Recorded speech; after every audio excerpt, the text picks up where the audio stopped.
Everyone, it's Roger and James here from the DisKingdom podcast. In this episode, we need to talk about some game news. Unless some major gaming news has broken between like the time we record this and the next one, though we should have lots to talk about. But let's just say it's got a little bit of a drought. Even in the main video game industry at this precise minute, there's been a drought for about 3-4 weeks. Everyone sort of stopped for Christmas and New Year. There's no major big tentpole releases. There's bar Nintendo, fingers crossed, doing stuff, but even then, at the time of recording this, it might not. We don't know. So we'll worry about that in the future. At the time of recording this, they were supposed to, or they'd been rumored they were going to do a Nintendo Direct, and they're like, nope, here's a picture of Chibi Robo on fire instead. Yes, so who knows? Hopefully we are completely wrong, and it was we're just pulling our leg on all that. But, so I just thought, it's been a while since we did one of these, and there's no other news out there. What have we been playing? So what have you been playing sort of the last sort of month, really, since over the Christmas period? I've been kind of digging into the backlog, and I picked up Battlefield 1, the one set in World War I, which I had not played at all, and I've been playing through the single player, and I've been taking pictures along the way. I've been taking a lot of screenshots, and what's interesting is I turned the HUD off to do the heads-up display. Yeah. So all I have is my character and the targets, and there's no how much ammo I have, where do I need to go, any of that. And I didn't intentionally do that to make the game difficult, but it makes the game so much more difficult. But it also makes the game really cinematic. So it's actually a really beautiful game. Yeah, I mean, just for me, just before Christmas, I was plowing through, it was Call of Duty Infinite Warfare. I finished off the campaign, got through that. I think I was just messing about with like wrestling for a bit, and then Christmas hit. And I'm going to be honest, I have been completely consumed by Assassin's Creed Origins. That's pretty much me since Christmas Day. So at least 2-3 weeks now, I have been literally just playing Assassin's Creed Origins because the storyline is so good. I mean, I played all the other Assassin's Creed ones. I did stop playing Syndicate very early on because I got just fed up with it. But I've been really enjoying Origins. So it's definitely back on top form. There's lots of story. I love the Egypt stuff. And the side quests, while they're technically side quests, you kind of have to do them to level up to get near. So it's kind of taken a lot longer to kind of get through it. But I did get like a few. I got Call of Duty World War II and Lost Legacy Uncharted as well for Christmas.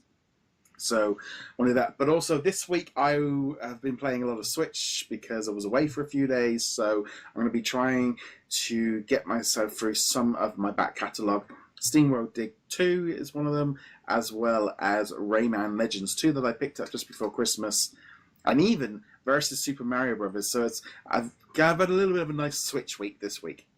Yeah, I did see that Versus had come out. I'm probably not going to pick it up simply because it is the original Super Mario Brothers plus a couple extras from the arcade version. But I've played that game so many times now. I don't need another version of it. Yeah. But I do like that means, hopefully, that they're starting to get, towards the virtual console, or at least getting some of these games back onto the Switch. Yeah.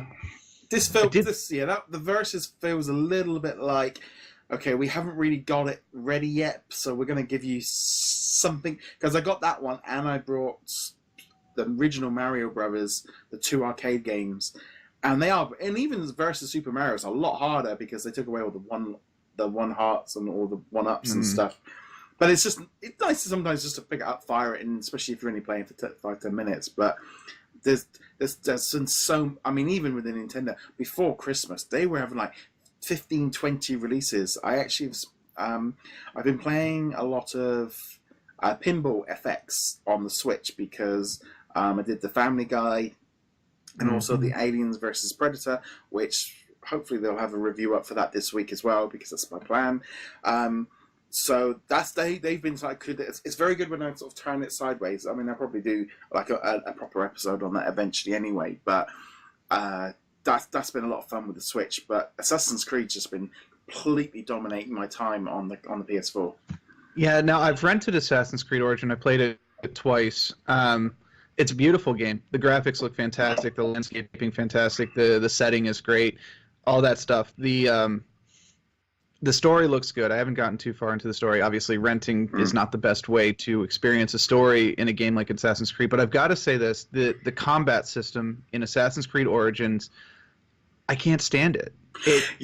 That's been my biggest blocking point. The reason I haven't actually bought it at this point, I'll probably get it when it gets to like $20 or $25. But I realize why they changed it. It went to a more Dark Souls.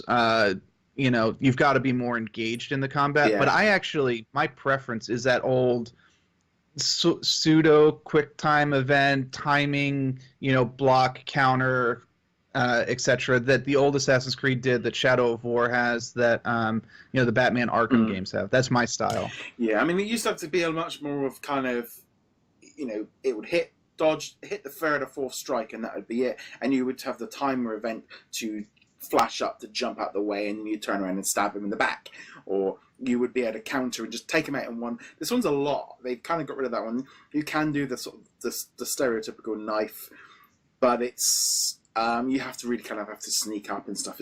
I mean, I've just got to the point now where I just weld a whopping great big axe, boom.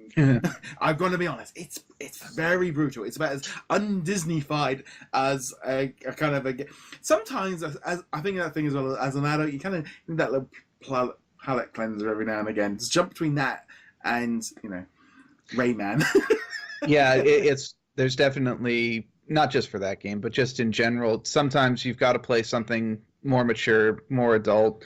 For me, it's Shadow of War, which is definitely a very brutal game. But then, I'll just turn that off, and the next thing I'll turn on will be like Kingdom Hearts, which is about a very difficult game, but about as cutesy as they can come, and very Disney as they come. So yeah, I mean, I jumped into the new Guardians of the Galaxy level. We did an episode. That's about right. That we did recently. talk about that. But just like I said, it's just been Assassin's Creed, and there's not really a huge amount out in like and a lot of the podcasts I've been listening to have been talking about, actually a lot of people are really grateful to actually be having a bit of a break from a lot of releases, because so many releases in 2017, and I mean, to be honest, I could go out there now and buy 10 games that people were talking about. Things like Hellblade. That's on my list eventually too. Yeah, so many other stuff that I just didn't have time to play. But luckily now it feels like I had 3 games to pick on Christmas Day. I wanted to play Assassin's Creed. I had the new PlayStation 4 Pro, so it's all in HDR. It does look stunning. But at least I know with the other 2, I'll probably plow through those storylines. Probably about a week I'll get them done. Whereas Assassin's Creed is, you say 40 hours in, it takes a while. That's why I picked Battlefield 1 as the first game to play in 2018, is I know it's a short game. I'm not going to be playing the multiplayer. I might jump into 1 or 2 games just for fun and get my butt handed to me royally, but I'm just here for the single player. As soon as I'm done with the single player, I'm going to uninstall the game and I'll move on to something else. But it's only like 8 to 10 hours total. So. And I think as well, it's that kind of thing of, I mean, I know like not just us, but some of the other like influence and stuff of the Kingdom Hearts community, the Lego.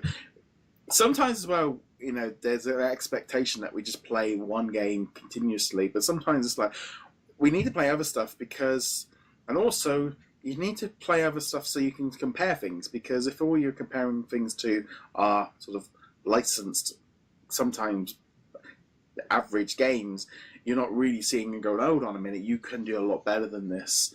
And I mean, I must admit, I think we played so many games last year. It's kind of, we're going into 2018. Don't know what's going to be coming out. Yeah, I mean, and we actually literally don't. Normally, we have some idea of what games will be out, and we do have some good guesses, but really, we don't know what the lineup is for most of 2018. Okay, so we know Kingdom Hearts 3 is supposedly coming out. Spider-Man supposedly coming out. There will probably be a Battlefield iteration. There'll be a Call of Duty iteration, stuff like that. But we actually don't know that much. We don't even know what Nintendo's got. No. We know almost nothing about what Nintendo is planning for 2018. I think the only thing that we do know at the minute is Yoshi and Kirby, which I'm going to be honest, I actually am going to pick them up because I love Yoshi. I used to love the Yoshi on the Super Nintendo. And I really, one of the things I wanted for the Wii U that I didn't ever buy the console was I did actually want to play that Yoshi's Woolly World. I don't know why. It just really appealed to me of being kind of quite silly and a bit simple, but I'm looking forward to. And Kirby is a game I've got no history with. And it's like, yeah, I'll give it a whirl, pull it out, and just Nintendo really just pulled up something different. So lots of different stuff coming up. But I thought since it's been a bit quiet, I mean, hopefully by the time we do our next recording, we'll have had some proper news to talk about. Because we're talking about the drought of last year. It feels like it's even worse. It does. Although I did just remember one title, and this might appeal to some of our listeners, is that there's that game Dreams coming out, which I know a lot of the Disney Infinity Toy Box artists have been watching very, very closely. Yeah. So I know it's not a Disney property, but it is a creation game, and that might be something to keep an eye on. I'm still on the fence. I want to see what people do with it before I commit to anything. But, given that a lot of what this podcast was originally built on was Disney Infinity, people might want to keep an eye on that one. It's that kind of thing. This is about as close as we're getting at the moment to Disney Infinity releases. I saw your review of the Black Panther one. I did see they've got the shadow of Princess Leia. I'm like, you didn't even change her pose. No, she looks the exact same. Yeah, it's definitely going to be one of those things. These are going to be our main video game releases of the year. Will be these. But on that note, we'd love to know what you guys have been playing recently. Let us know in the comments below. Be sure to check us out on DisKingdom.com. Subscribe, and also, James, where can they find you? Find me heroiclegacy.com. And on the note, guys, thank you very much for joining us. See you guys soon. Later.